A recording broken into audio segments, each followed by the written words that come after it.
Pourquoi diable, quand on imprime une photo amoureusement traitée, pourquoi est-ce que ça ne donne pas le même rendu sur le papier que sur l'écran? C'est arrivé à chacun de nous. On passe un bon moment, parfois des heures, à traiter amoureusement une photo, on obtient une belle luminosité, une colorimétrie magnifique, on décide de l'imprimer pour l'accrocher à un mur, et quand on voit le résultat, on est déçu. Qu'est-ce qui se passe? Pourquoi est-ce que ça fait ça? Quelles sont les raisons? Voici 3 exemples de ratés. Regardez cette photo. Un beau lever de soleil, une belle colorimétrie, une belle complémentaire entre les bleus du ciel et de l'eau et le lever du soleil. À l'impression, ça a donné ça. Regardez en particulier la couleur du ciel, qui n'a plus rien à voir avec l'original. Très décevant.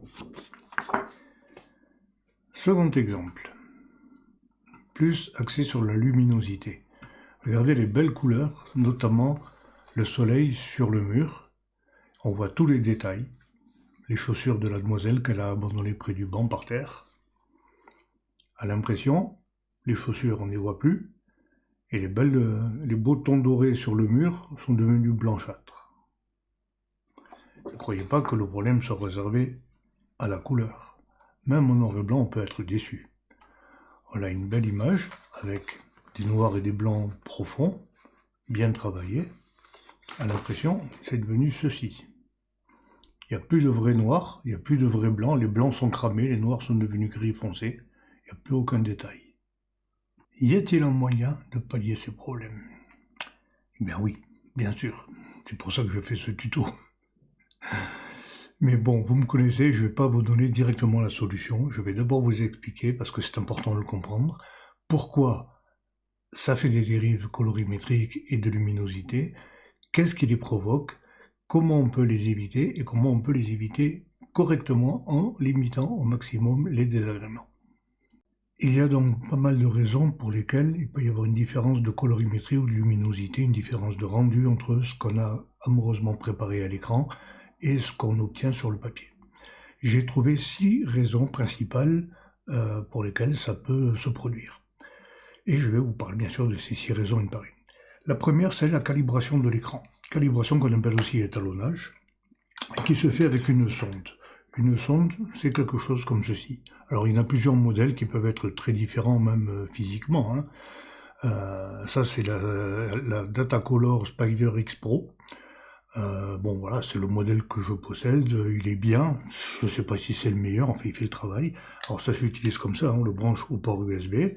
On place ça sur l'écran. Vous voyez, il y a un petit contrepoids qui se met derrière l'écran, comme ça. Ça se place au centre de l'écran. Vous voyez qu'il y a une cellule là au milieu. Et donc le logiciel, parce qu'il y a un logiciel qui va avec, bon je ne vais pas faire le mode d'emploi complet ici, mais le logiciel envoie à l'écran des couleurs parfaitement calibrées, la cellule qui est là-dedans lit à l'écran à quoi correspondent ces couleurs, ce qui est affiché sur l'écran, et voit la différence. Voilà. Si le logiciel envoie un rouge pur et que la cellule voit un rouge un petit peu violet, il va dire à l'écran, tu fais le nécessaire pour compenser, enlever un petit peu de bleu dans le rouge, etc. Il crée un fichier qu'on appelle un profil qui est chargé par le système au moment où vous allumez votre ordinateur. Et si vous avez plusieurs écrans, c'est pareil, vous faites 2 ou 3 étalonnages, un étalonnage par écran, ça va créer autant de fichiers, vous n'avez pas à vous en occuper. Quand vous allumez votre ordinateur, le système va charger les différents fichiers, va les affecter au bon écran, il n'y a pas besoin de s'inquiéter pour ça, ça marche très bien, et les couleurs vont être corrigées au maximum. Voilà. Alors, à quoi ça sert de faire ça? Je vais vous montrer ce qui se passe quand on a un écran qui est mal calibré. Donc, voici une jolie photo avec de jolies couleurs d'automne, bien traitée, parce qu'elle a déjà été traitée, mais imaginons que vous ayez un problème avec l'écran, et que l'écran, il affiche ceci, c'est-à-dire qu'il a une grosse dérive vers le vert. Alors là, évidemment, j'ai exagéré le problème, j'ai fait une simulation, j'ai exagéré le problème, j'espère que vous n'aurez jamais un écran aussi mal réglé. Mais bon, ce que je veux vous dire, c'est qu'il ne faut pas confondre la photo et la représentation de la photo. La photo, c'est votre fichier qui est sur le disque dur. Lui, il peut avoir de très bonnes couleurs, mais si sur votre écran, il y a un problème de représentation de la photo sur l'écran et que ça paraît trop vert comme ici, Vous allez traiter votre photo en fonction de ce que vous voyez sur l'écran. Vous êtes dépendant de cette représentation. Et si cette représentation est erronée, la photo va être erronée aussi. Si vous voyez ça sur votre écran, vous allez vous dire, évidemment, cette photo elle est vachement trop verte, il faut que je corrige. Alors vous allez faire quoi pour corriger? Par exemple, vous allez créer une courbe, vous allez venir sur le canal de vert et vous allez baisser le vert comme ceci jusqu'à obtenir un rendu correct. D'accord. Là, vous êtes content, c'est super, vous allez envoyer ça à l'imprimante. Mais l'imprimante, elle n'a pas le problème d'étalonnage qu'à l'écran, donc elle va vous imprimer ça. Et là, c'est beaucoup trop magenta, à l'opposé du vert. La photo d'origine était comme ça, vous l'avez vu comme ça sur l'écran, vous avez compensé, elle se retrouve comme ceci, ce qui est aussi très éloigné, dans l'autre sens, de la photo d'origine. Ça, c'est la photo d'origine, ça, c'est ce que vous allez imprimer si vous ne faites pas attention, si votre écran n'est pas correctement calibré. Donc, cette étape de la calibration d'écran, elle est très très importante parce qu'elle va vous garantir une représentation de photos aussi fiable que possible d'une charte de couleurs, la charte officielle, enfin là, les vraies couleurs. Voilà. Et vous n'allez plus être dépendant d'un éventuel problème d'étalonnage qui va tout vous foutre en l'air au niveau de votre traitement. La seconde raison qui fait qu'il y a une différence entre l'écran et le papier, c'est la représentation de la couleur. Et là, on n'y peut pas grand-chose parce que, pour les raisons que je vais vous expliquer, les photos ne sont pas représentées du tout de la même manière sur un écran et sur un papier. Les deux sont basés sur le même principe, le mélange des trois teintes de base, le rouge, le vert, le bleu. D'accord. Mais là où il y a une grosse différence, c'est que votre écran, si vous éteignez votre écran, là, bon déjà vous n'allez plus me voir, mais vous allez constater que votre écran éteint est noir. Comme l'image qui est ici. S'il est noir et que je veux mettre de la couleur, comment je vais faire? Eh bien, regardez, je vais créer une courbe, admettons que je veuille faire du bleu. Je crée une courbe, et là, on va regarder, avant de commencer avec la courbe, on va regarder les informations. Voilà, ici, le rouge, vert, bleu. Quand je me promène sur la photo, vous voyez qu'il y a des valeurs qui s'affichent. Et vous voyez que là, les valeurs sont de 0, 0, 0. C'est du noir. Il n'y a pas du tout de rouge, pas du tout de vert, pas du tout de bleu. Ça fait du noir. Bon. Je crée une courbe. Si je veux du bleu, je vais prendre le canal de bleu et je vais monter ce bleu. Et effectivement, ça fait du bleu. Pourquoi? Parce que regardez les valeurs, maintenant, il n'y a toujours rien en bleu, rien en vert, mais en bleu, il y a 255, c'est le maximum. Hein. Ce sont des valeurs qui vont de 0 à 255, donc ça fait 256 valeurs. Donc là, voilà, j'ai pas touché au rouge, j'ai pas touché au vert et j'ai monté le bleu. J'ai ajouté du bleu. C'est le principe même de l'affichage sur écran. Regardez avec les trois cercles habituels, là, qu'on a souvent l'occasion de présenter. L'arrière-plan qui est noir, vous voyez qu'il est rouge, 0, vert, 0, bleu, 0. Si je viens sur le rouge, c'est le rouge qui est à 255, les deux autres à 0. Sur le vert, c'est le vert qui est à 255, les deux autres à 0. Et sur le bleu, c'est le bleu qui est à 255, les deux autres à 0. Si je les mélange, si je mélange le rouge et le vert, le rouge apporte 255 dans le canal de rouge, le vert apporte 255 dans le canal de vert, et à l'intersection, il y a 255 dans le rouge et dans le vert. Donc ça fait du jaune. Pareil avec le bleu. À l'intersection, on a 255 de rouge, 255 de bleu, 0 de vert, ça fait du magenta. Si je mélange le bleu et le vert, à l'intersection, ça fait 0, 255, 255, c'est-à-dire du cyan. Et si finalement je mélange les trois, à l'intersection, il y a 255 partout, et ça fait du blanc. Voilà. Donc, le principe de l'affichage des couleurs sur l'écran, c'est qu'on part du noir, on part de rien, et on ajoute de la couleur. C'est ce qu'on appelle la synthèse additive, puisqu'on additionne les valeurs de chaque canal. Avec une feuille de papier, c'est très différent, parce que la feuille de papier, elle n'est pas noire, elle est blanche. Et ça change beaucoup de choses. Le blanc, regardez, c'est 255, 255, 255. Tout est au maximum. Donc si je veux transformer ce blanc en bleu, je prends une courbe, je prends le canal de bleu, je le monte, et ça ne change absolument rien. Pourquoi? parce que je suis déjà au maximum partout. Je peux rajouter autant de couleurs que je veux, et de n'importe quelle couleur, ça ne changera rien puisque je suis partout au maximum. Voilà. J'annule ça. Comment je peux faire pour avoir du bleu en partant du blanc? Effectivement, donc, je ne peux rien ajouter, mais je peux enlever. Je peux enlever, non pas du bleu, mais je peux enlever les deux autres. Regardez, je ne touche pas au bleu. Je prends le rouge, je le mets à 0, et puis je prends le vert, et je le mets aussi à 0. Et j'obtiens effectivement du bleu. Regardez les couleurs, maintenant, on a 0, 0, 255, ça fait bien du bleu.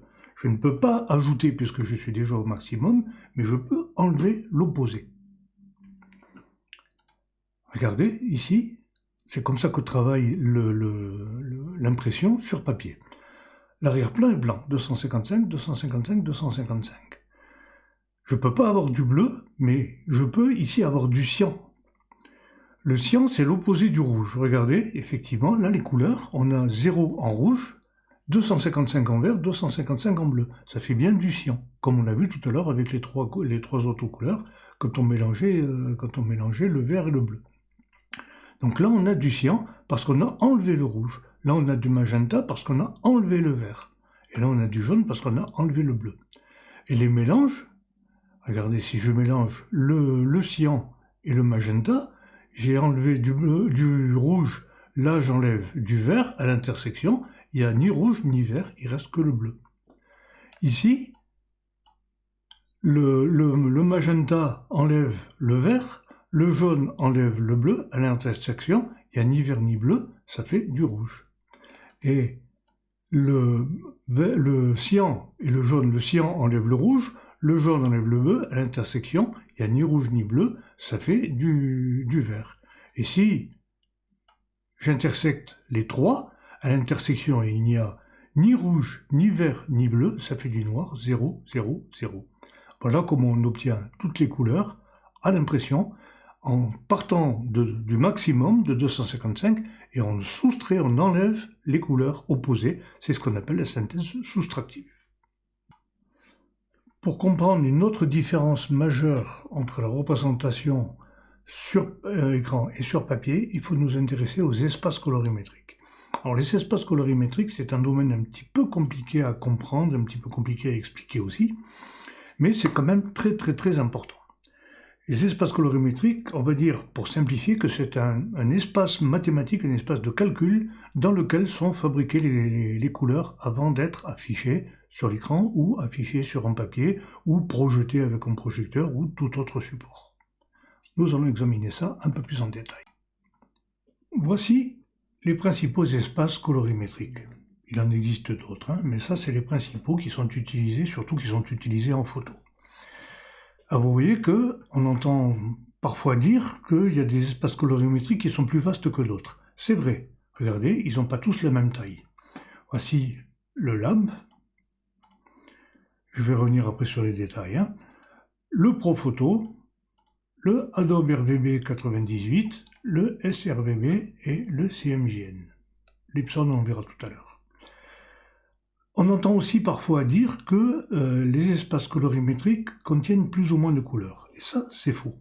En réalité, ils sont tous le même nombre de couleurs. Pourquoi? Parce que nous l'avons vu, les couleurs sont constituées de 3 canaux, le rouge, le vert, le bleu, et que dans chacun de ces canaux, les valeurs vont de 0 à 255, soit 256 valeurs. Donc, en tout, il y a 256 valeurs possibles de rouge, 256 de vert et 256 de rouge. En tout, il y a donc 256 fois 256 fois 256. Ne calculez pas, ça fait 16 777 216 couleurs possibles. Et ceci, quel que soit l'espace colorimétrique. Dans tous les cas, on aura toujours un peu moins de 17 millions de couleurs disponibles, ce qui est absolument énorme, bien sûr. L'œil ne peut pas toutes les voir et pas toutes en même temps, surtout. Mais par contre, elles sont plus ou moins... Elles évoluent dans un espace qui est plus ou moins grand. Et ça change beaucoup de choses. Je vais vous montrer. D'abord, voyons un par un ces différents espaces. Ça, c'est le modèle de l'espace colorimétrique LAB. C'est le plus grand possible. C'est théoriquement celui qui représente toutes les couleurs visibles par l'œil humain. Donc tous les autres espaces vont devraient être à l'intérieur de celui-ci, puisque en dehors de ça, on peut pas les percevoir, hein. Ça, c'est l'espace ProPhoto. C'est le plus grand espace colorimétrique de photos qu'on utilise. Il a toutefois un petit problème, c'est qu'il est tellement grand que, vous voyez, il sort du LAB par moment. Et ça, c'est un petit peu dommage, un petit peu aberrant même, puisque normalement, le LAB, c'est tout ce qu'on peut voir. Si on sort de là, on ne peut pas le voir. Et c'est ce qui explique, notamment dans le bleu, que des fois, il y a des couleurs de ciel qu'on a beaucoup de mal à traiter. On n'arrive pas à avoir la couleur qu'on veut, forcément, puisqu'il se trouve qu'elle est en dehors de ce qui est visible. Alors, l'espace ProPhoto est censé pouvoir les traiter, mais de toute façon, on ne les verra pas. Donc, c'est un espace un petit peu exagéré, je vais dire, par moment. Là, on a le Adobe RVB 98, RGB en anglais, Red Green Blue, qu'on appelle souvent simplement Adobe 98. Ça, c'est très certainement l'espace qui est le plus utilisé en photo, largement, hein, dans bien des domaines, que ce soit l'impression, l'écran ou autre, c'est certainement l'espace le plus utilisé. Il n'est pas beaucoup plus petit que le ProPhoto, mais il est entièrement à l'intérieur du LAB, ce qui est le plus important. Là, on a encore un autre espace qui est le SRVB. Alors le SRVB, c'est l'espace de représentation d'Internet.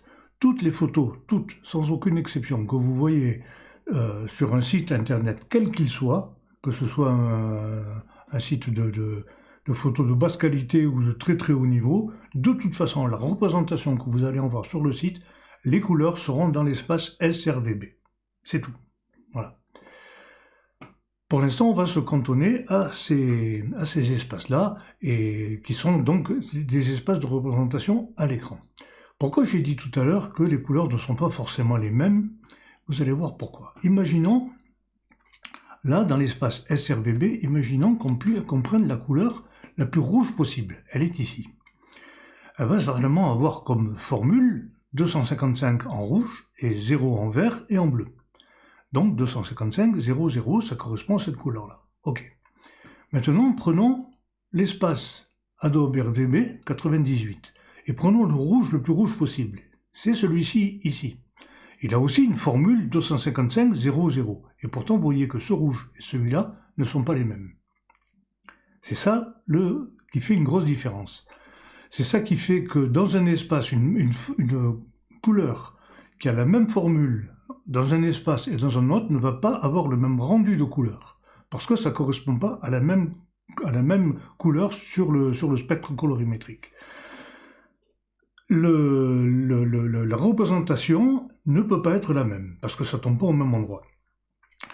C'est ce qui fait que quand on convertit une photo d'un espace colorimétrique à un autre, il faut bien faire une conversion, c'est-à-dire que le logiciel, que ce soit Photoshop ou un autre, va faire un calcul pour adapter les couleurs d'un espace à l'autre sans les modifier, alors que si vous faites un simple changement, une simple attribution d'un autre espace colorimétrique, les photos ne vont pas être interprétées, ne vont pas être converties, mais vont être simplement interprétées dans le nouvel espace. Donc si vous avez une couleur, un rouge pur en SRVB et qu'il est simplement appliqué à l'espace SRVB, à l'espace Adobe 98, pardon, vous allez vous retrouver avec ce rouge-là à la place de celui-ci, et ça ne va pas du tout faire le même rendu. Que se passe-t-il avec l'impression sur papier? L'impression sur papier, elle travaille dans un autre espace. On a vu tout à l'heure qu'on ne pouvait pas travailler en méthode additive, mais que travailler en méthode soustractive, non pas avec les couleurs rouge, vert, bleu, mais avec leurs opposés, leurs complémentaires cyan, magenta, jaune. Et donc là, on a un espace colorimétrique qui est le CMJN, cyan, magenta, jaune et noir. Pourquoi noir? Parce que même si théoriquement, en mélangeant du cyan, du magenta, du jaune, on obtient du noir, concrètement, pratiquement sur le papier, ça ne fait pas tout à fait du noir, il faut quand même rajouter du noir. Il y a la différence entre la théorie et la pratique.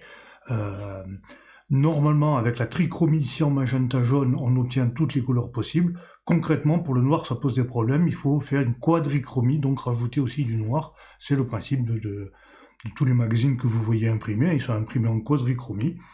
Donc cyan, magenta, jaune, noir. Voilà. Ça, c'est l'espace, donc cyan, magenta, jaune, noir. Mais cet espace-là, c'est un peu un espace générique. Parce que quand vous imprimez, que ce soit sur une imprimante domestique que vous avez chez vous, ou une imprimante de très très haute qualité, si vous vous adressez à un imprimeur professionnel, les espaces sont beaucoup plus vastes. Regardez donc par exemple cet espace-là, c'est l'espace de colorimétrique qui est accessible à une imprimante qui s'appelle l'Epson 7900. Vous voyez qu'elle imprime beaucoup plus que le simple cyan magenta jaune noir. Le cyan magenta jaune noir est entièrement inclus dans l'espace de Epson 7900. Le 7900 est équivalent à l'Adobe 98 plus ou moins, mais il y a des zones de l'Adobe 98 qui sont inaccessibles à l'imprimante, et par contre il y a des zones que l'imprimante est capable d'afficher que l'Adobe 98 ne peut pas atteindre. Bon, voilà, ça pose tout un tas de problèmes, de complications, ce qui fait encore une raison pour lesquelles, quand on a une image sur l'écran et quand on l'imprime, ça ne donne pas la même chose du tout. Et comment on peut savoir qu'est-ce qui va être imprimé? Encore un petit peu de patience, j'y arrive. Quatrième différence importante, quatrième cause de différence entre l'écran et le papier, c'est l'éclairage. Quand vous regardez une photo sur un écran, l'écran est rétroéclairé, c'est-à-dire qu'en quelque sorte, la lumière vient de derrière la couleur, elle traverse la couleur pour venir sur votre œil. Quand vous regardez une photo qui est imprimée, la lumière ambiante vient sur le papier, elle est reflétée par le papier, elle arrive jusqu'à votre œil. Et le papier va garder certaines couleurs, certaines composantes de la couleur, et va en renvoyer d'autres. La couleur, par exemple une couleur blanche, arrive sur le papier, il absorbe toutes les teintes sauf le rouge, qui renvoie vers votre œil, vous voyez du rouge. Voilà. Mais la couleur, la lumière ambiante, déjà, a une couleur. Vous n'avez pas la même teinte avec un éclairage au néon, avec un éclairage au tungstène, avec un plein soleil à midi, avec un lever de soleil à 8 h du matin en hiver, avec un flash, avec etc., etc. Déjà, la lumière au départ peut avoir une couleur. Le papier a lui-même une couleur. Les pigments vont absorber ou renvoyer de différentes couleurs. Tout ça font que ce que vous voyez n'est pas toujours fiable et surtout n'est pas comparable à ce qu'il y avait à l'écran. Voilà. Ça, il faut en tenir compte. Je viens de parler du papier. C'est la cinquième cause de différence entre l'écran et le papier. Le papier a lui-même une certaine qualité. On a vu que les couleurs sont rendues sur le papier par du cyan magenta jaune mélangé. Vous savez que sur le papier, l'impression se fait par des petits points microscopiques, très petits, plus ou moins rapprochés. Normalement, quand on imprime, on est en général entre 200 et 300 points par pouce. Un pouce, c'est 2 cm 52. Donc plus il y a d'encre qui est déposée, plus les points sont gros, plus la couleur va être visible. Par exemple, vous voulez obtenir un rose, à l'impression, ça va être rendu par des pigments rouges qui vont être envoyés sur le papier, mais qui vont être très espacés. Donc on va avoir beaucoup de blanc entre les petites taches de rouge, et ça va donner un rendu rose. Ok. Mais imaginez que votre papier soit un papier de mauvaise qualité. Il va boire l'encre, ça va grossir les petits points. Si ça les grossit, il y a davantage de rouge et moins de blanc. Le rose va être beaucoup plus rouge. Et imaginons au maximum que les points sont tellement grossis qu'ils finissent par se toucher, ça fait un aplat rouge, on est très loin du rouge, du rose qu'on voulait obtenir. La qualité du papier est très importante. C'est aussi pour ça que les papiers photos sont très travaillés, sont très fragiles, sont très chers, par rapport à un simple papier, une feuille de papier que vous tirez d'une photocopieuse, par exemple. La qualité de base du papier est ce qu'on appelle le papier offset. Évidemment, ça ne donne pas du tout le même rendu. Même sur la meilleure imprimante du monde, vous aurez un résultat dégueulasse avec un papier basique. Comment rendre visible à l'écran les différences entre ce qu'on a sur l'écran et ce qu'on va avoir sur le papier? Comment simuler ce que va donner le rendu que va être l'imprimante? Pour ça, on utilise ce qu'on appelle des profils ICC. Alors, je vais revenir en détail un peu plus tard sur ce que c'est exactement comme profil ICC, parce que c'est très important. Disons pour schématiser que c'est un fichier qui contient des informations qui vont permettre donc de simuler à l'écran ce qu'on va avoir sur le papier avec plus ou moins de fiabilité. C'est ça la sixième cause de problème, c'est que on utilise, soit on ne fait pas du tout cette opération, ce qui est aberrant, c'est une opération qui est absolument indispensable, d'essayer de se rendre compte de ce que va donner l'impression et de modifier les couleurs en fonction des possibilités maximales de l'imprimante et du papier. Et l'autre, ou alors, soit on n'utilise pas du tout, soit on se trompe de fichier. Les exemples que je vous ai montrés tout à l'heure d'impression ratée, enfin, je les ai produits à cause de ça. C'était une imprimante qui n'était pas à moi, avec un système de profil ICC que je ne connaissais pas. Je me suis trompé de profil ICC, j'ai fait 3 impressions différentes, après j'ai tout arrêté, et je me suis vite rendu compte qu'en fait les couleurs n'étaient pas du tout les mêmes, parce qu'il y avait un problème de profil ICC. Voilà. Donc un profil ICC, c'est un fichier avec des informations qui permettent de simuler ce que va donner l'impression. Il est facile de comprendre qu'un profil ICC, que le rendu d'une impression va dépendre à la fois de l'imprimante et du papier utilisé pour les raisons que j'ai expliquées. L'imprimante va travailler dans un espace colorimétrique plus ou moins vaste. Donc il faut tenir compte des possibilités de l'imprimante. Le papier, comme je viens de le dire, selon la qualité du papier, on va pouvoir aussi obtenir un rendu plus ou moins fiable, de plus ou moins bonne qualité de ce qu'on veut obtenir. Donc un profil ICC doit tenir compte à la fois de l'imprimante et du papier utilisé. Ce couple imprimante-papier est intimement lié. Si vous travaillez avec la même imprimante mais un autre papier, pour les mêmes photos, vous n'aurez pas le même rendu. Ou avec le même papier, la même photo, mais une autre imprimante, vous n'aurez encore pas le même rendu. Ou plutôt, il faut tenir compte et utiliser un profil ICC différent. Alors, où trouve-t-on ces fichiers de profil ICC? On ne les trouve pas n'importe où. On les trouve sur les sites des fabricants de papier ou d'imprimeurs. Je vais vous montrer en détail.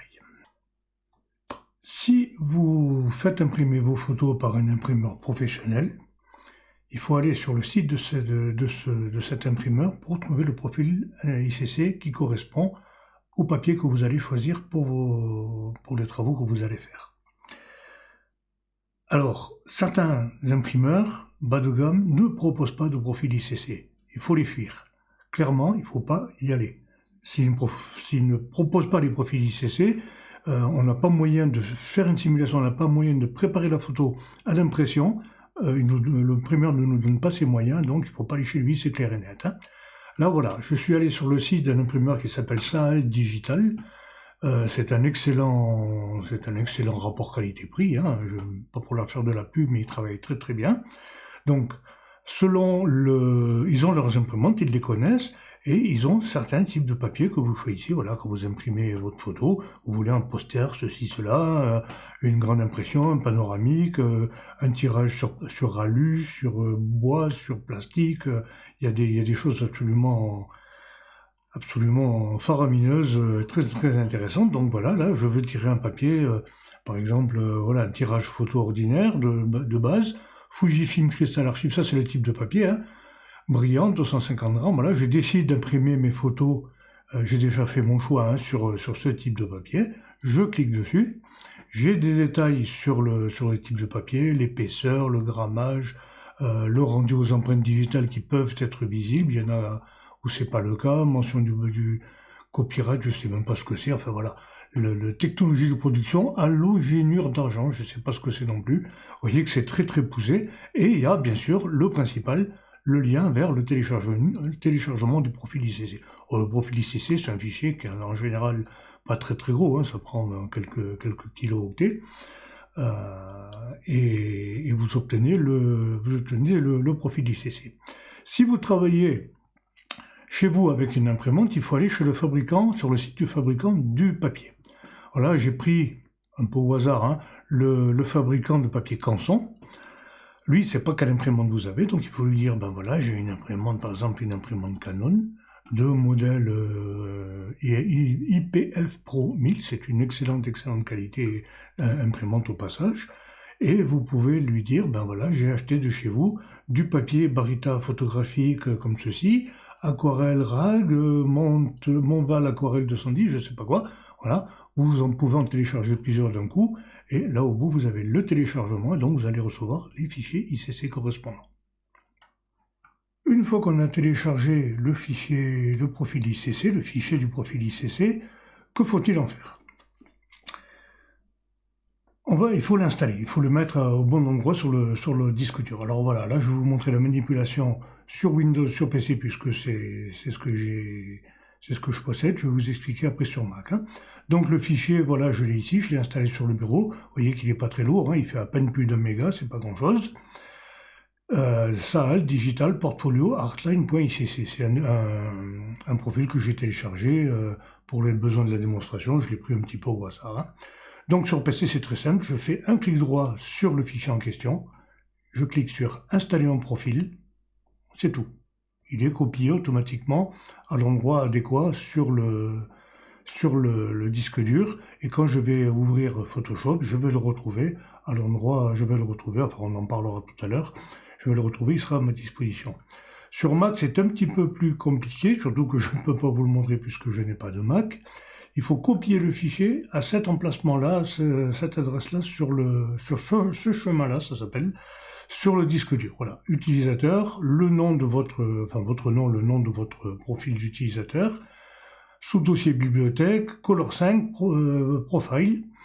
Alors attention, parce que certains de ces dossiers sont des dossiers système, des dossiers qui sont masqués, ils n'apparaissent pas normalement pour éviter que l'utilisateur fasse une erreur de manipulation dans ces dossiers système, ça peut avoir des conséquences assez graves. Donc pour les rendre visibles, il faut se rendre dans le menu Aller, et il faut maintenir enfoncé la touche Alt, ce qui a pour effet, tant qu'on a la touche Alt enfoncée, de rendre visibles et apparents les dossiers en question, et donc on peut y accéder en faisant attention, on peut y accéder pour copier-coller le fichier ICC du profil. Bien, nous avons vu ce que c'est qu'un fichier ICC, nous avons vu comment l'obtenir, nous avons vu comment l'installer, il reste à voir comment l'utiliser. Alors, voilà une photo que j'ai prise il y a quelques années, une photo de forêt, elle a été entièrement traitée, hein, vous voyez, il y a traitement de correction, traitement de colorimétrique, des effets, un vignetage, voilà. Bref, la photo est finie, elle me satisfait, je pense que j'ai dû la poster à l'époque sur des réseaux sociaux, je ne sais plus. Bref, ma photo est finie, elle me plaît, j'aimerais bien l'imprimer. Mais est-ce que je suis sûr d'avoir sur le papier la même chose que sur l'écran? Comment faire? Eh ben, on va faire donc avec le fichier ICC, on va faire cette fameuse simulation. Comment on fait ça? On vient ici, sur le menu Affichage, Format d'épreuve. Là, on a quelques profils génériques qui ne nous intéressent pas. On va aller chercher dans les personnaliser. Et là, on va personnaliser les conditions d'épreuvage, parce que ça s'appelle un épreuvage, la simulation en question. Hein. Donc là, je vais chercher dans les périphériques de simulation, je vais chercher le profil ICC qui m'intéresse. Alors vous voyez qu'il y en a beaucoup trop. Il y en a qui sont installés par Photoshop à l'installation, par Adobe. Ils ne nous intéressent pas du tout. Il y en a qui sont pour la vidéo, il y en a qui sont pour le graphisme. Enfin bon, il y en a plein qui nous sont inutiles. Attention à un détail, c'est que le fichier que vous avez téléchargé, le nom du fichier que vous avez téléchargé et ce qui s'affiche là dans cette liste peut être très différent. C'est dommage, mais c'est comme ça. Il y a le nom du fichier et il y a le nom interne qui est dans le fichier et qui va s'afficher ici. Alors je sais qu'il existe des utilitaires, je n'ai jamais utilisé, mais je sais qu'il existe des petits outils qui permettent justement de modifier le nom interne et de le rendre un petit peu plus parlant. Bon, voilà, c'est bon de savoir que ça existe, mais peu importe. Donc en tout cas, le problème c'est que des fois on cherche un bon moment quel est le profil qu'on vient d'installer parce qu'il est sous un nom complètement différent. Bon, là j'ai décidé de faire mes démonstrations avec ce profil-là, SIFA Pixma Pro 1 édition 310.icc. Voilà. Donc il s'affiche là. Conserver les numéros RGB, on s'en fiche. On désactive, en mode de rendu, on met colorimétrie relative. Compensation du point noir, on désactive simulation du papier, l'encre noire, tout ça. Ça sert à rien. On confirme, voilà. Et là, si vous avez été attentif, vous avez dû remarquer que l'image a changé d'aspect, de rendu sur l'écran. Et là, effectivement, on a couleur d'épreuve qui est activée. Contrôle ou commande Y. Alors ça, c'est vachement pratique de connaître ce raccourci, parce que ça permet de faire clignoter la photo rapidement et de voir les différences. Ça, c'est la photo d'origine. Ça, c'est la photo simulée. Vous voyez, il y a le nom du fichier, du fichier ICC, du profil qui est rajouté ici. SIFA, Pixma Pro, etc. Voilà. Donc ça, c'est une simulation. Mais comme je vous l'ai dit tout à l'heure, la simulation n'est pas complètement fiable. Pour une toute simple raison, c'est que, ça aussi je vous l'ai dit, Il est impossible de montrer à l'écran ce qui est sur le papier et réciproquement. C'est pas du tout la même manière de représenter les couleurs, donc on ne peut pas avoir une simulation complètement fiable. Par contre, Photoshop sait quelles sont les différences grâce à ce profil, il va pouvoir nous les montrer une par une d'une manière un petit peu différente. Nous, ce qui nous intéresse le plus, c'est pas la simulation, je la désactive, c'est de montrer ce qui n'est pas imprimable. Voilà, là on a une deuxième option, commande couleur non imprimable. Maj, contrôle ou commande Y. Regardez, je le fais au clavier, voilà. Là, tout ce qui apparaît en gris, ce sont les pixels, oui, qui sont sur une couleur non imprimable. Alors la mauvaise nouvelle, c'est que ils sont non imprimables, ça veut dire qu'on ne peut pas les imprimer, que je ne peux pas imprimer la photo telle que je l'ai traitée. Ça, il faut en faire le deuil, il va falloir faire des concessions pour adapter ces couleurs. On va devoir atténuer certains paramètres, modifier certains autres, pour adapter les couleurs à l'imprimante. C'est comme ça. Ou alors on n'imprime pas, mais c'est pas non plus une solution de dire je la montre que sur écran, ma photo, parce qu'on ne sait pas sur quel écran elle va être vue. On a parlé tout à l'heure de l'étalonnage de l'écran. Vous avez une belle photo, vous la postez sur un réseau social. Déjà, les réseaux sociaux, la plupart, pour ne pas dire tous, pour des raisons d'espace 10, vont compresser la photo, vont jouer sur les couleurs, etc., pour alléger le fichier. Ils vont supprimer tout un tas d'informations qu'ils estiment superflues pour gagner du volume, mais en fait, ça va massacrer notre photo, notamment les couleurs. Si vous vous contentez d'envoyer votre photo avec votre version, non pas sur un réseau social, mais directement à un ami, par exemple, vous ne savez pas sur quel écran il le regarde. Il va peut-être le regarder sur un écran de smartphone qui est complètement pourri, ou alors sur un écran à 20 balles d'occasion qui a 15 ans, sans étalonnage, sans rien. On n'a absolument aucun contrôle et aucune garantie que la photo qu'on a amoureusement travaillée, quand on l'envoie, va être vue dans de bonnes conditions. Le seul moyen, c'est de l'imprimer et de montrer l'impression. Là, au moins, vous contrôlez ce que vous faites. D'accord, on va devoir faire des concessions, mais au moins, une fois que c'est imprimé, comme les photos qui sont derrière moi, c'est peut-être pas tout à fait comme ça que je les avais traitées. Il y a eu un post-traitement avant l'impression. C'est-à-dire qu'en fait, j'ai ma version de photo traitée et j'ai une petite couche supplémentaire. En général, c'est un calque ou deux, on va voir, qui vont permettre de l'adapter à l'impression. Voilà, donc j'ai la version pour l'écran et une version pour si je décide de les réimprimer un jour. Voilà. Alors, cette simulation de couleurs non imprimables, elle a un défaut quand même, c'est qu'elle met dans le même sac toutes les couleurs non imprimables. Celles qui sont vraiment non imprimables, qui vont devoir être très, très modifiées en profondeur pour être imprimées, et puis d'autres qui sont en fait à peine différentes. On pourrait négliger leur traitement parce que de toute façon, l'imprimante, d'accord, elle va pas pouvoir les imprimer telles quelles, elle va les adapter automatiquement, mais la différence va être minime. Parce que si on zoome dessus, on se rend compte que c'est vraiment au pixel près. Vous voyez, hein, regardez ici, ce pixel n'est pas imprimable, celui d'à côté, oui. Quelle est la différence? Eh ben, elle n'est pas grand-chose sans doute. Hein. Regardez, on va zoomer sur ce pixel et son voisin. Je désactive la simulation. Vous voyez que là, comme ça, pourquoi il est non imprimable, j'en sais rien. Mais, attends, c'est pas celui-là, c'est celui-là. Voilà. Mais bon, franchement, la différence n'est pas flagrante.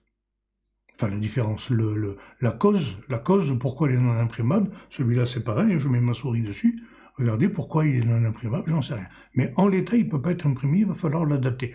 Mais certainement que la différence, elle est quasi nulle. Voilà.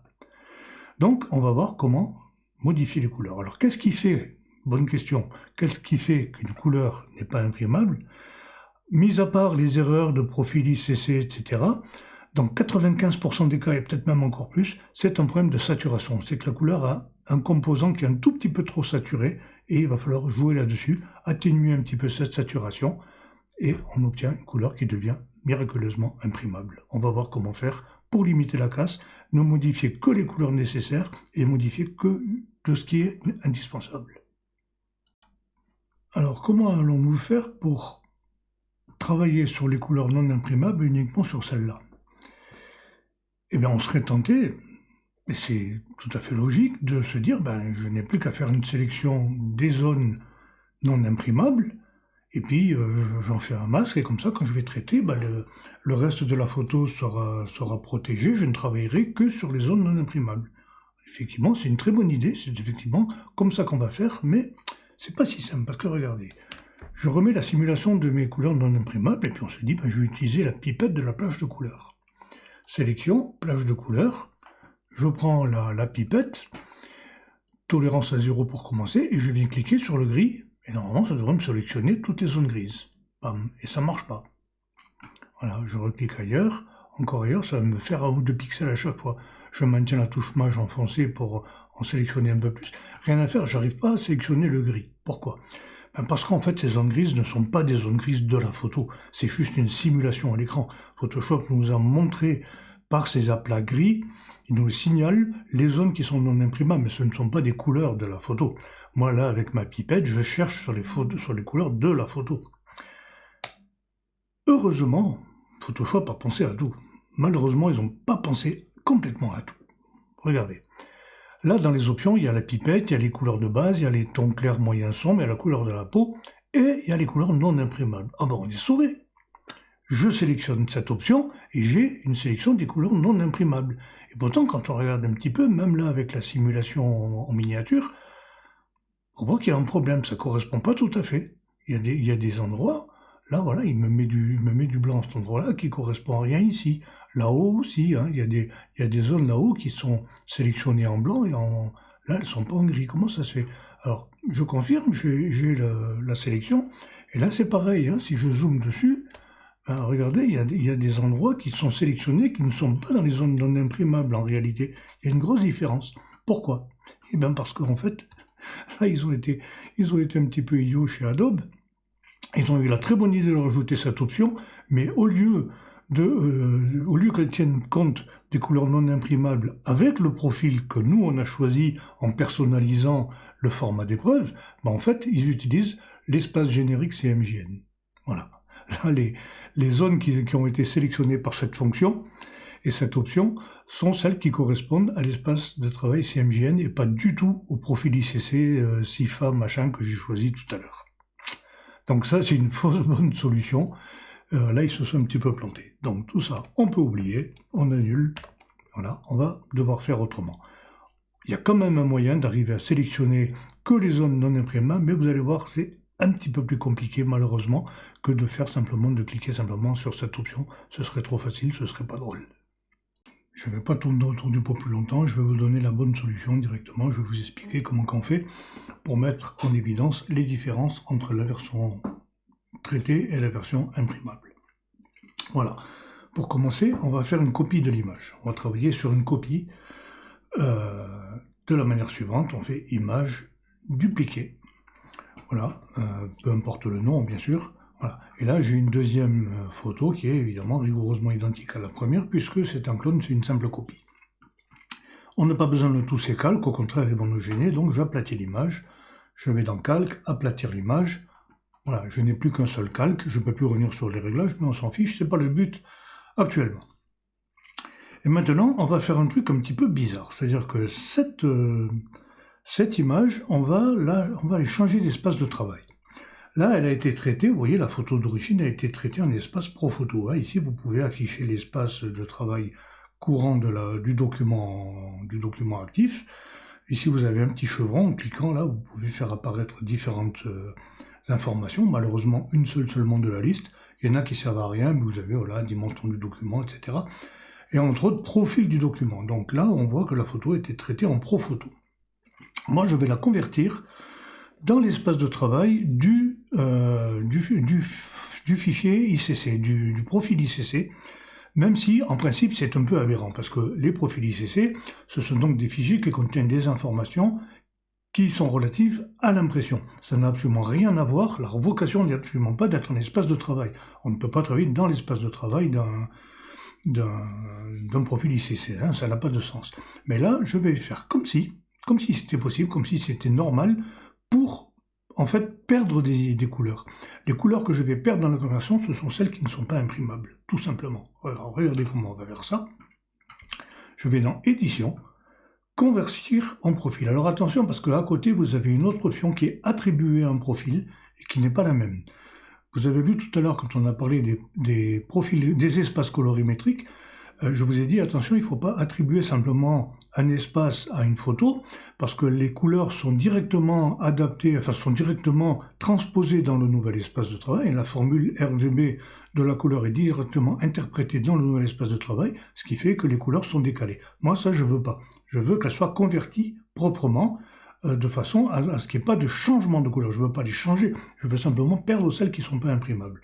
Donc je fais convertir en profil, et là je viens chercher le profil, le profil ICC qui nous intéresse. Donc là c'est Pixa, Sifa, Pixma Pro, etc. Clac. Vous voyez, l'image a déjà changé. Mode colorimétrie relative, je désactive utiliser la compensation du point noir, je confirme, voilà. Et maintenant, cette photo, je vais la repasser sur ma photo d'origine. Mais je ne peux pas le faire directement puisqu'elles ne sont pas dans le même espace de travail. Il va y avoir un conflit.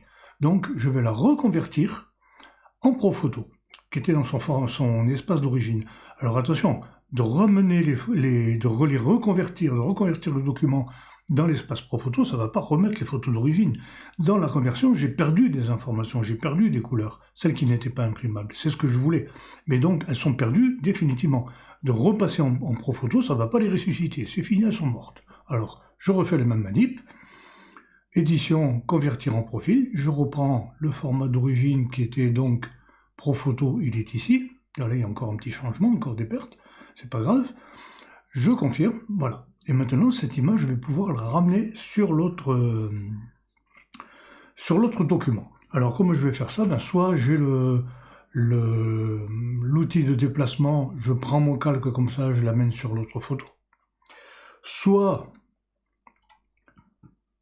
on fait ici un clic droit, dupliquer le calque, et là, comme destination, document de destination, je lui dis non pas la copie, mais l'original. Il va m'en faire une copie dans l'autre document. Soit, alors personnellement, c'est l'option que j'utilise le plus souvent, parce que voilà, j'ai pas besoin de passer avec l'outil de déplacement, ni de faire deux clics droits, ni rien. Je prends l'outil actuel, je viens chercher ma vignette de calque ici, je clique dessus, je maintiens le clic enfoncé, et je viens la tirer sur l'autre onglet, une demi-seconde pour que l'image apparaisse. Je vais la relâcher devant, mais avant de la relâcher, je maintiens enfoncé la touche Maj. Ça permet de centrer la copie et le collage. Voilà, elle est là. La copie sur laquelle on a travaillé, je peux la supprimer, on n'en aura plus besoin. Et là donc j'ai ce calque-là qui est revenu dans le document d'origine. Il faut évidemment le placer tout en haut de la pile de calque. Donc là on a la photo d'origine et celle avec les couleurs non imprimables qui ont disparu. Et comment je vais faire pour mettre en évidence la différence entre les deux versions? Eh bien évidemment je vais utiliser tout simplement le mode de fusion différence. Le voilà. Et là, on voit que l'image, elle a pris un air un peu fantomatique. Il y a des zones claires, des zones bleues, des zones un petit peu rosâtres. Enfin, c'est un peu bizarre, un peu pas très visible. On va se débrouiller de le rendre un petit peu plus digeste. Première chose à faire, conversion en noir et blanc. Alors, comment fait-on une conversion en noir et blanc? On crée un calque de couleur unie avec un fond noir. Ou blanc, ou enfin... Il faut que les trois valeurs rouge, vert, bleu soient identiques. Alors tout noir, tout blanc, 255 partout, ou entre les deux, on s'en fiche. L'important c'est que les trois couleurs les trois valeurs RVB soient identiques. Ça s'appelle donc un gris. Hop. Je vais passer en mode de fusion couleur. Alors le mode de fusion couleur, il ne conserve de ce calque que la couleur, c'est-à-dire teinte plus saturation, mais les deux étaient à 0, donc ça ne change rien pour nous. Et il ne va garder que la luminosité du calque du dessous, de l'image d'origine, c'est-à-dire, en fait, le noir et blanc. Donc, couleur, et j'ai une image en noir et blanc. J'ai supprimé toutes les informations de couleur, on y voit plus clair. Comme c'est toujours pas très visible, je vais éclaircir tout ça avec une courbe. Je prends ici le curseur du point blanc et je le tire vers la gauche pour le rendre visible. Et je vais, alors c'est là qu'il faut un petit peu interpréter, il faut le rendre visible, pas trop sinon on voit rien, pas assez sinon on n'a pas assez de masque, puisque là on est en train de créer un masque. Voilà, il faut trouver la bonne valeur. C'est pour ça que ces calques d'aide là, ces trois calques d'aide, je ne les supprime pas tant que j'ai pas tout fini, parce qu'au cas où j'ai pas bien fait cette manipulation là, ben, j'ai pas besoin de tout refaire, je modifie simplement le calque de courbe. Voilà. Maintenant que j'ai obtenu ce qui est un masque, qui a toutes les caractéristiques d'un masque, je vais pouvoir créer un calque de réglage. Alors, ma vraie photo, elle s'arrête ici. Hein. Au-dessus, c'est mes calques de réglage. Mais le vrai traitement, il s'arrête là au-dessus. Donc, là au-dessus, je vais créer un calque de teinte saturation qui possède un curseur de saturation, puisque je vous l'ai dit, hein, la plupart du temps, quand une couleur n'est pas imprimable, c'est une question de saturation. Et en plus, il y a là une pipette qui va nous faciliter le travail. Donc, j'ai ce calque avec un masque, je vais lui appliquer cette image-là sous forme de masque. Je sélectionne ce masque et je viens faire image. Appliquer une image, valeur par défaut, hein, calque fusionné, c'est-à-dire tous les calques, couche RGB, c'est-à-dire toutes les couches, opération produit ou normale, ne pas inverser, opacité 100%, etc. Hop, j'ai le masque qui est ici. Les trois autres calques, je les désactive. Comme je l'ai dit tout à l'heure, je ne les supprime pas, parce que si ce masque n'est pas assez bien, je peux le refaire rapidement en remodifiant la courbe. Voilà. Et maintenant, je viens sur mon calque de teinte saturation. CTRL ou commande Maj Y pour réactiver les couleurs non imprimables. Je prends la pipette et je viens maintenant travailler sur les zones grisées. Et en fait, je vais travailler sur la vraie couleur qui est en dessous. Hein. Je vous rappelle que le gris n'est qu'une représentation, mais que l'image, elle a ses vraies couleurs en dessous. Donc je clique avec la pipette et je déplace de gauche à droite. Regardez dans les propriétés, le curseur de saturation qui bouge. Voilà, puisque par défaut la pipette va avec le curseur de saturation. Et là donc je peux modifier ma saturation, la baisser, pour baisser la saturation que des couleurs concernées et que dans les zones concernées grâce au masque que j'ai créé. Voilà. Et une fois que j'ai ça, je peux faire avec le clavier clignoter un petit peu les zones non imprimables qui restent. C'est tout à fait négligeable. Je peux laisser la photo telle quelle, parce que les différences qu'il y a sont vraiment minimes. Les quelques pertes qu'il va y avoir au moment où je vais imprimer la photo, ça va suffire pour convertir les photos. Les couleurs, pardon. Les trois calques qui m'ont servi d'aide, je peux les supprimer, je n'en ai plus besoin. Et là, donc, j'ai deux versions. Une version qui est la version normale pour l'écran, et une version pour l'impression, puisqu'elle est adaptée. Je vais modifier le nom de ce calque. Je vais l'appeler Adapt Impression, par exemple.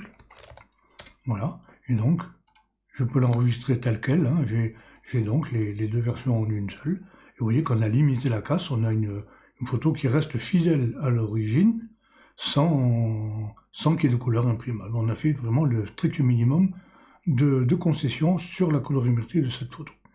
Voilà, ça c'est la méthode générale. Il y a des cas particuliers où c'est un petit peu plus complexe. On va voir maintenant avec d'autres exemples si on peut un petit peu améliorer le système dans certains cas et comment faire dans les cas où ça ne fonctionne pas tout à fait aussi bien. Alors, dans ce deuxième exemple, je vais faire à peu près la même chose avec une photo aussi qui est très simple à traiter, peut-être même encore plus simple que la photo de forêt. C'est pour bien me remontrer la méthode. Hein. Donc, je vais la refaire un petit peu en accéléré pour faire une révision.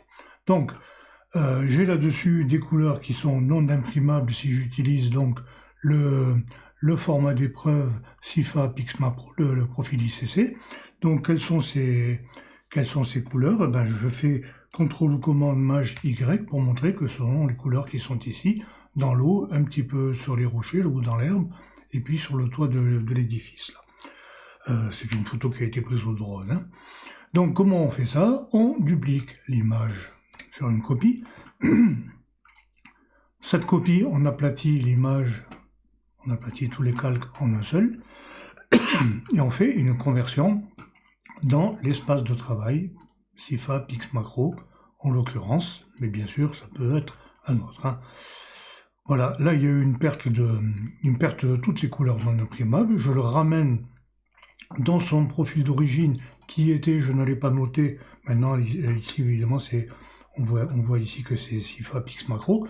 Je reviens sur la photo d'origine, c'était Adobe RGB 98. Ok, donc je reviens ici, je refais une conversion dans le profil Adobe RGB 98, voilà, je confirme. Cette image-là, je la recopie, ce calque, je le recopie sur la photo d'origine centrée par la touche Maj. Je supprime la copie désormais inutile. Et cette copie-là, tout en haut de la pile, je la passe. Vous voyez que il y a eu un changement. Je le passe en mode différence pour voir les différences. Ces différences, je vais les transposer, les transformer en noir et blanc. Donc calque de couleur unie, tout noir c'est plus simple, ou tout blanc. Mode couleur, et au-dessus, je crée un calque de courbe. Donc je pousse le point blanc vers la gauche pour faire apparaître l'équivalent d'un masque. En fait, ça se passe bien souvent là, vous voyez, où dans l'histogramme, il y a les premières valeurs qui commencent, les premières en partant de la droite. Hein.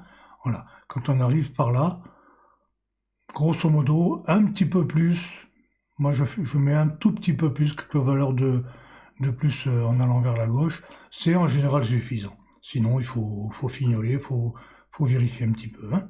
Voilà. Une fois qu'on a ça, donc je me mets au-dessus de ma photo réelle, les autres sont des calques d'aide, hein, et là au-dessus, je crée un calque de teinte saturation, que j'appelle par exemple impression. Je me mets sur le masque, je copie le masque, image, appliquer une image, je copie cette image-là sous forme de masque, avec les valeurs par défaut de appliquer une image, et les trois autres calques, je les désactive. Voilà, je suis revenu avec ma photo d'origine pour l'instant. Je me mets sur le calque de teinte saturation, je prends la pipette, j'active CTRL ou commande Maj Y les couleurs non imprimables, et je viens simplement baisser la saturation avec la pipette en allant vers la droite. Je peux bien sûr zoomer sur les couleurs en question. Voilà, là bon, ça devient négligeable, hein. On peut taper dans le vert, mais je pense que c'est pas du vert, c'est du jaune.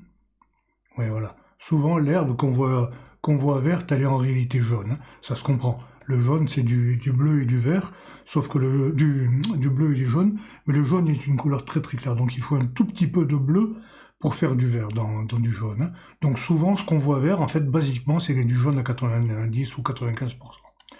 Voilà. Là, on a aussi dans le toit, là, je zoome dessus parce que c'est tout petit. Voilà, je baisse. Hop, c'est bon. On est encore un petit peu ici. Voilà. Je reviens en plein écran, et là donc j'ai une photo qui n'a plus de zone non imprimable, je peux les faire clignoter, voilà, il reste juste quelques petits pixels par ici, c'est négligeable évidemment. Je désactive cette option, je supprime les trois calques d'aide, et voilà, j'ai un avant, après, vous voyez que j'ai pas perdu grand chose, j'ai vraiment limité tout ce qui devait être modifié. Là dans la mer ça se voit pas, dans l'herbe ici, à peine, et un petit peu plus sur le toit de l'édifice, là, qui est une chapelle, je crois. Voilà. Mais sinon, il n'y a aucune perte, ou presque aucune perte. Bon, on va voir un troisième exemple, un petit peu plus compliqué cette fois, avec des couleurs vives, très lumineuses. Et en même temps avec des dégradés très très fins. Vous voyez dans cette zone-là, par exemple, il y a des détails de nuances de couleurs qui ne sont pas évidents à traiter. Alors bon, on va faire la même chose, hein. Ça c'est une photo qui a été traitée en Adobe 98, et on va faire la même chose pour la rendre imprimable. Alors déjà, les couleurs non imprimables, on voit que, sans trop de surprise, elles sont concentrées là, dans les zones très lumineuses et très saturées de l'image. Voilà. Alors, on va faire comme d'habitude, hein. On va dupliquer l'image, duplication, aplatir le calque. Voilà, ce calque, je le convertis dans l'espace CIFA Pixma Pro qu'on a choisi pour tous nos exemples. La différence n'est pas énorme. On la reconvertit en espace Adobe 98. Voilà. On copie cette image de calque sur l'image d'origine et on efface la copie qui ne sert plus à rien. Voilà. Et la copie, on la passe en mode différence pour voir les différences. Voilà, elles sont là les différences. Ça, on fait une conversion en noir et blanc avec un calque de couleur unie tout noir comme ceci, qu'on met en mode couleur. Au-dessus, on crée une courbe et on vient tirer le point noir jusqu'à la limite, là à peu près. Voilà, et on voit que là, on a de quoi bien travailler. D'accord. Maintenant, on crée au-dessus au-dessus de l'image ou en dessous des calques d'aide, on va créer un calque de teinte saturation. Teinte saturation. Le masque, je lui copie l'image actuelle noir et blanc à la place du masque. Donc, image, appliquer une image. Je laisse toutes les valeurs par défaut et je confirme. Voilà. Je désactive trois autres calques. J'active les couleurs non imprimables et je prends ma pipette. Et là, je viens donc zoomer un petit peu sur la partie qui nous intéresse et je viens baisser les couleurs avec la pipette. Et là, on voit que je suis au minimum et il y en a encore beaucoup. Et je ne peux pas aller plus bas. Comment je vais faire? Ben dans ce cas-là, le calque de teinte saturation n'est pas suffisant. Il va falloir utiliser deux calques. Deux calques et un seul masque, bien sûr, hein, on va tout mettre dans le même masque. Alors, comment je vais faire? Ce calque-là, je vais le mettre dans un groupe. Donc, je le sélectionne et je fais CTRL ou commande G pour créer un groupe. Ce groupe-là, je vais l'appeler impression. Dans ce groupe, voilà, je vais même lui mettre une couleur pour qu'on voit plus facilement jusqu'où il va. Et le masque, je le prends et je le copie ici, en fait, je le déplace. Comme ça, tout ce qui va être à l'intérieur du groupe impression va être concerné par ce masque, c'est ce qu'on veut. Et là, à l'intérieur, je vais créer un calque vide que je vais passer en mode couleur. Pourquoi? Parce que je vais peindre dedans avec du gris. Et je vous l'ai dit, le gris, il transforme le gris en mode couleur, il ne garde que la luminosité de l'image d'en dessous, c'est-à-dire en fait le noir et blanc. Alors évidemment, je ne vais pas peindre avec du noir à 100%, surtout pas. Si je faisais ça, regardez, je mets mon pinceau à 100%, voilà, je fais ça, alors évidemment, ça me passe en noir et blanc, mais c'est un petit peu trop violent, un petit peu trop direct. Voilà, donc j'annule, CTRL ou commande Z, et là je vais mettre mon opacité à 25%, mon flux aussi, et là je vais y aller plus délicatement, donc je me mets bien sur ce calque en mode couleur, et je viens délicatement, je vais encore un petit peu zoomer dessus, travailler uniquement sur les zones concernées, et donc avec un gris plus ou moins, vous voyez, regardez, si on n'affiche que ce calque, vous voyez, on voit à peine les traces de gris que je suis en train de lui mettre. C'est un gris très très léger, donc une désaturation très légère, ce qui me permet de ne pas tout faire d'un coup, d'insister, je passe plusieurs fois dessus, jusqu'à ce que j'ai la désaturation nécessaire et suffisante pour atténuer, pour transformer mes photos, pour désaturer mes photos juste de ce qu'il faut pour qu'elles deviennent imprimables. Mes couleurs, pardon, pas mes photos. Voilà. Comme ceci, je vais refermer le calque, le groupe. Les trois autres calques, je les supprime. Je vais revenir en plein écran. Voilà. Je vais aussi désactiver les couleurs non imprimables. Et voilà donc le avant-après. J'y ai perdu un petit peu, mais c'est la rançon à payer pour avoir des couleurs non imprimables. Et pour avoir surtout une impression correcte. Voilà pour cet exemple un petit peu plus délicat. Allez, un avant-dernier exemple pour la route. Le dernier va être un petit peu plus délicat. Voilà, une photo qui est forte en couleur et en nuances, forte en lumière et en nuances de couleur. Donc, le même principe. On duplique la photo, dupliquer. On aplatit l'image comme ceci. On la passe, alors là on est en Adobe 98, je la convertis avec le profil SIFA, qui est je ne sais jamais où ici. Voilà, je la reconvertis en Adobe 98. Voilà. Je la copie sur mon image principale. Je supprime la copie inutile. Cette copie, je la passe en mode différence pour voir les différences. Et je la passe en noir et blanc avec un calque de couleur unie noir en mode couleur. Et au-dessus, une courbe sur laquelle je fais ressortir les zones à traiter. Et vous remarquerez déjà, Un détail important, c'est que, en fait, quand on compare avec le masque, regardez, je vais d'abord créer la teinte saturation. Je réactive tout, je crée donc mon masque à l'endroit où il doit être, comme ceci. Voilà, je désactive le reste. Et là, vous remarquerez qu'en fait, les zones qui sont blanches sur le masque ne correspondent pas tout à fait aux couleurs non imprimables des zones grises. Alors, je ne sais pas pourquoi. Je pense que c'est parce qu'en fait, la simulation des couleurs non imprimables n'est pas complètement fiable. Parce que le système qu'on a fait là par différence, par contre, lui, il est fiable. Ça, j'en suis certain. Mais vous voyez que ça ne correspond pas. Par exemple, là, il y a une zone qui est noire sur le masque et qui est pourtant notée comme non imprimable. Alors, en fait, elle est grise. Elle est gris foncé, mais elle est grise. Donc, elle va quand même être influencée par le traitement. Hein. Mais voilà, il y a des différences. Je pense que la simulation n'est pas complètement à prendre au pied de la lettre. Voilà. Là, je réapplique la méthode habituelle, hein, la pipette, les zones non imprimables affichées, et je baisse la saturation. Vous voyez que même dans cette zone, ça marche bien. Je reviens ici au plafond de la gare. Voilà, et même s'il reste un petit peu ici, c'est négligeable, ça va pas influer sur la photo, sur l'impression finale. Je peux supprimer mes calques d'aide. Je voulais vous montrer ça surtout pour vous montrer les différences qu'il pouvait y avoir. Et là, donc, on a un avant-après impression qui va être tout à fait suffisant, hein, surtout que ça concerne des couleurs qui sont en périphérie de la photo.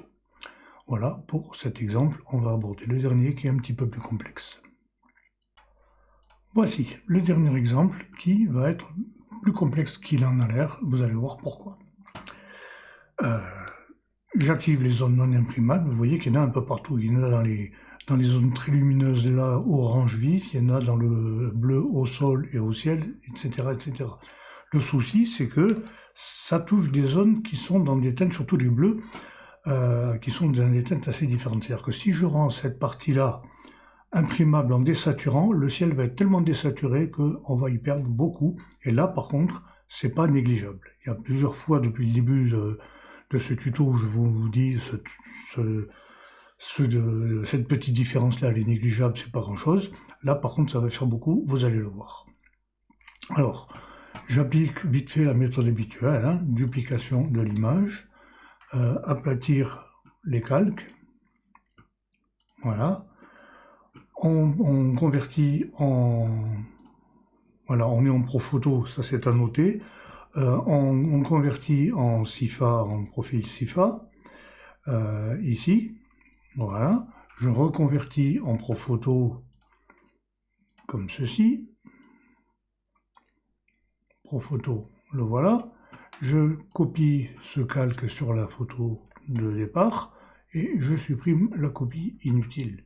Je mets celui-ci en mode différence. Je la convertis en noir et blanc par un calque de couleur unie noir en mode couleur. Et au-dessus, je crée une courbe avec laquelle je vais récupérer les parties claires que je vais transformer en blanc. Voilà. Là, on est dans le vif du sujet. Maintenant, je vais donc créer mon calque de teinte saturation et je lui applique l'image correspondant à ceci, c'est-à-dire le masque. Et je supprime les trois autres. Voilà.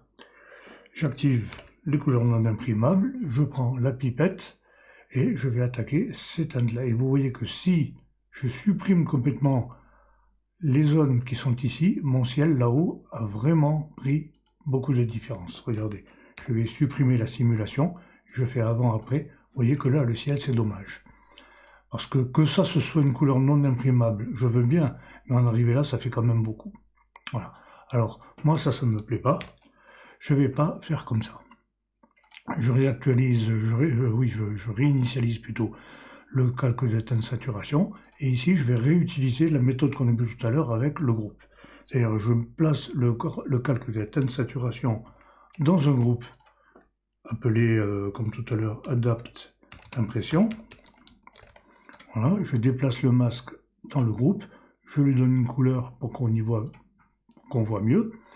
Et au-dessus, là, je vais créer donc un calque vide que je vais déjà mettre en mode couleur pour ne pas oublier. Voilà. Et maintenant, je reviens ici et je ne vais pas traiter directement ces couleurs-là. Je vais commencer par les plus saturés, les plus clairs là-haut. Donc, je prends la pipette et je viens modifier celle du ciel. Voilà. Et là, je ne vais pas plus loin. Pour mon ciel, je ne vais pas aller plus loin, sinon ça m'embête, il va vraiment y perdre beaucoup. Par contre, je peux en profiter pour faire les couleurs orangées qui sont là. Voilà. Pas trop non plus, sinon elles vont y perdre aussi. Et pour le reste, voilà, pas plus. Pour le reste, eh bien, je vais faire avec la méthode du gris, de coloriage en gris. Ici, ça donnerait quoi? C'est quoi ça comme couleur? Attendez, je reviens en arrière sur le bâtiment là. Ouais, c'est aussi à base de bleu, donc non, j'y touche pas. Je reviens ici, je prends le pinceau, couleur noire, opacité et flux à 25%. Et là, alors ça va être un petit peu plus long, il va vraiment falloir travailler à la main, faire un travail d'horloger. Et je vais venir travailler là, toutes les zones qui sont ici, parce que là, je travaille vraiment localement. Je ne touche pas au ciel, je touche aux couleurs bleues, d'accord, mais pas à celle du ciel. Donc, le ciel n'est pas affecté forcément puisque je n'y touche pas. Voilà. Je suis uniquement ici, sur le toit du CNIT. C'est le nom de ce bâtiment, à la Défense. Je viens travailler ici. Et là, cette grande zone qui m'embêtait tout à l'heure, je vais venir la travailler en souplesse de cette manière-là. Je désature localement et légèrement jusqu'à obtenir ce que je veux, ni plus ni moins. Pas plus, sinon je perds de la qualité, et pas moins, sinon je reste avec des couleurs qui sont vraiment trop non imprimables, trop loin de ce qui va être possible pour l'imprimante. Voilà, là la construction c'est pareil, alors que j'insiste beaucoup apparemment, parce que là on est quand même assez loin. Après, bon, ce sont des zones qui vont être très sombres, hein, donc je ne pense pas qu'à l'impression ça gêne beaucoup, mais quand même, je préfère le faire proprement. Voilà, cette construction-là derrière aussi. Non, elle ne veut pas. Voilà. Le grand bâtiment qui est ici.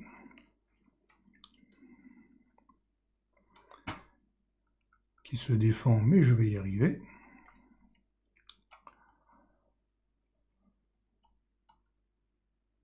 Il résiste, hein. Voilà, il fait comme celui qui est ici, il résiste beaucoup. Il y a une partie qu'on arrive à travailler, l'autre partie qui est plus difficile. Alors je vais peut-être un petit peu monter l'opacité. Je vais la mettre aux alentours de 40, voilà, 37. Voilà, ça me permet d'aller un petit peu plus en profondeur, un petit peu plus de puissance dans la désaturation. Voilà.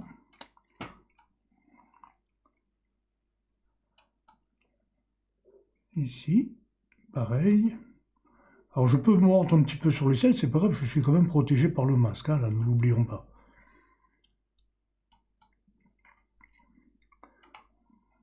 Comme ça, là, je reviens dans les zones orangées, les tons très chauds. Cette photo-là, je ne l'ai jamais imprimée en réalité.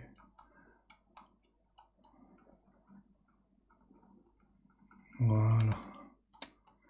Alors comme précédemment, hein, quand il reste quelques pixels qui traînent, qui sont à la limite du traitement, je laisse tomber. Hein. Ils seront légèrement modifiés au moment de l'impression, c'est suffisant. Voilà. Là, donc, ce que je peux faire, c'est revenir comme ceci et faire clignoter au clavier les zones non imprimables. Je trouve que c'est correct. Voilà, c'est suffisant. Donc, je désactive. Je supprime mes 3 calques devenus inutiles. Je referme le dossier. Et là, je fais un avant-après général. Vous voyez que j'ai pas beaucoup perdu. Même dans le ciel, j'ai limité la casse. J'aurais peut-être même pu traiter entièrement le ciel de cette manière-là. C'est-à-dire ne pas travailler du tout avec le calque de teinte saturation, mais uniquement, voyons ce que ça donne. Si je fais non imprimable ici, je viens sur mon calque de coloriage, là, et je reprends le pinceau, et je viens, ah voilà, c'est encore plus local. Voilà. Alors du coup, là, ça m'a fait remonter d'autres zones, hein, sur le CNIT, sur les constructions ici, voilà. Parce que du coup, tous l'effet du calque de teinte saturation, je l'ai désactivé. Donc forcément, les couleurs sont revenues à la surface. Donc il faut en remettre une couche. Voilà, là j'ai fait tout le travail sans utiliser le calque de teinte saturation, uniquement avec le calque de gris. Voilà. Et donc là, ça donne, hop, il faut désactiver la simulation, avant, après. Vous voyez que là, on voit à peine la différence. Vraiment, c'est très léger. Et pourtant, la plupart des zones, voilà, il faudrait un petit peu fignoler les contours. Là, j'avoue que je suis allé peut-être un petit peu trop vite. Voilà, il y aurait un petit peu de fignolage à faire, mais vous voyez que c'est tout à fait possible de rendre toutes les couleurs imprimables sans forcément faire beaucoup de concessions, ou en tout cas pas d'en faire trop, pas d'aller jusqu'au point où ça dénature l'intention qu'on avait au début du traitement. Avant de commencer, hein, on avait une idée de ce qu'on voulait faire, enfin en principe c'est comme ça qu'on doit travailler.